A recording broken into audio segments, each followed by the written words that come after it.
ዕለተ ረቡዕ የረቡዕ ዋና ክንውኖች የክፋት ምክርና የፍቅር መስዋዕትነት ነው። በዚህ ታላቅ ዕለት የተፈጸሙት ድርጊቶች ሁለት ጽንፍ የሚቆሙ ናቸው። አንዱ የጥፋት መንገድ ሲሆን ሌላኛው ደግሞ የህይወት መንገድ ነው። እስቲ ሶስቱንም በተራ እንመልከት። አንደኛ የጥፋት መንገድ የሆነውን የካህናት አለቆች ምክር እንመልከት። በማቴዎስ ወንጌል ምዕራፍ 26 ቁጥር 3 ላይ በዚያን ጊዜ የካህናት አለቆች የሕዝቡም ሽማግሌዎች ቀያፋ በሚባለው በሊቀ ካህናቱ ግቢ ተሰበሰቡ፣ ኢየሱስንም በተንኮል አስይዘው ሊገድሉት ተማከሩ ይለናል። የረቡዕ ዕለት የመጀመሪያው ገጽታ የሚከፈተው በጨለማው የክፋት ምክር ነው። የካህናት አለቆች፣ ጸሐፎችና የሕዝብ ሽማግሌዎች የእግዚአብሔርን ሕግ እናውቃለን የሚሉት መሪዎች የሕይወትን ጌታ ለማጥፋት በአንድነት ተሰበሰቡ። በግብረ ሕማማት መጽሐፍ ላይ አባቶቻችን ይህንን የክፋት ምክር ሲገልጹ በመዝሙረ ዳዊት ምዕራፍ 2 ቁጥር 1 ላይ አሕዛብ ለምን ያጉረመርማሉ? ወገኖችስ ለምን ከንቱ ነገር አሰቡ?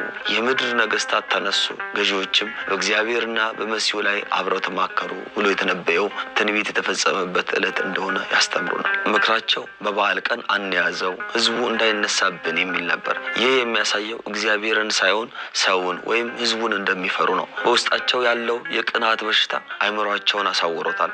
ፈዋሹ ሐኪምን ለመግደል አነሳስቷቸዋል። ታላቁ ሊቅ ቅዱስ ዮሐንስ አፈወርቅ ይህንን ሲያብራራ እንዲህ ይላል። እነርሱ በበዓል ቀን እንዳይሆን ይሉ ነበር። ጌታችን ግን በበዓል ቀን ወይም በፋሲካ እንዲሆን ፈቀደ። ምክንያቱም እርሱ እውነተኛው የፋሲካ በግ ሆኖ ለዓለም ሁሉ ቤዛ ሊሆን መጥቷልና ይለናል። እኛስ ዛሬ በሕይወታችን ውስጥ ምን አይነት ምክርን እየመከርን ነው? የረቡዕ ዕለት ራሳችን እንድንመረምር ያደርገናል። በቤታችን፣ በስራ ቦታችን፣ ከጓደኞቻችን ጋር ስንሰባሰብ የምንመክረው ምክር ምንድን ነው? የሰውን ስም ለማጥፋት፣ ንጹሑን ለማውገዝ፣ ወንድምን ለመጉዳት ነው?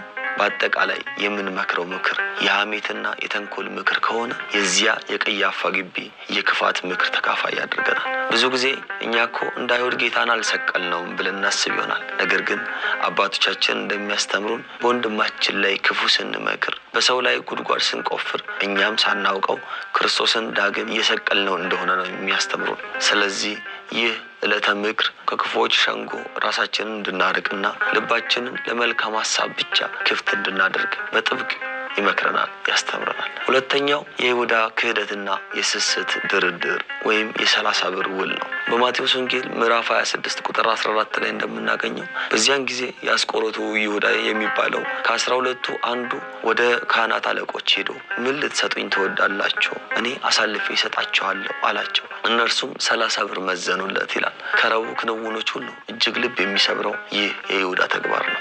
ይሁዳ ከጌታ ጋር 3 ዓመት ተኩል ሙሉ አብሮ በልቷል፣ ጠጥቷል፣ ተአምራቱን አይቷል፣ ሕሙማን ሲፈወሱ ተመልክቷል። ሆኖም በልቡ ውስጥ የነበረው የስስትና የገንዘብ ፍቅር ወይም ፍቅረ ነዋይ ቀስ በቀስ እያደገ መጥቶ በመጨረሻም አምላኩን እስከ መሸጥ አደረሰ።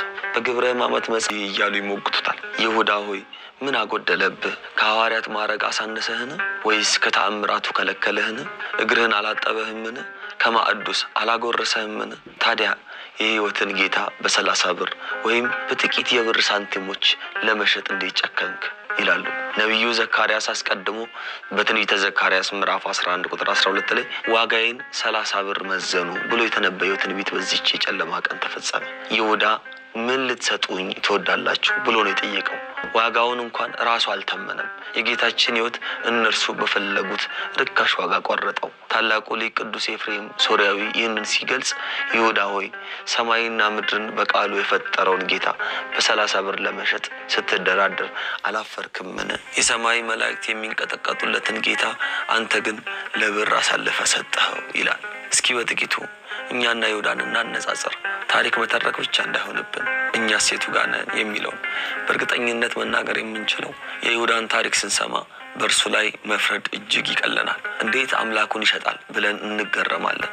ነገር ግን የረቡዕ ዕለት መንፈሳዊ መስታወት ሆኖ ፊታችን ላይ ሲቆም እያንዳንዳችን በውስጣችን ያለውን ይሁዳ እንድናይ ያደርገናል። እኛስ ዛሬ ክርስቶስን በስንት እየሸጥነው ነው?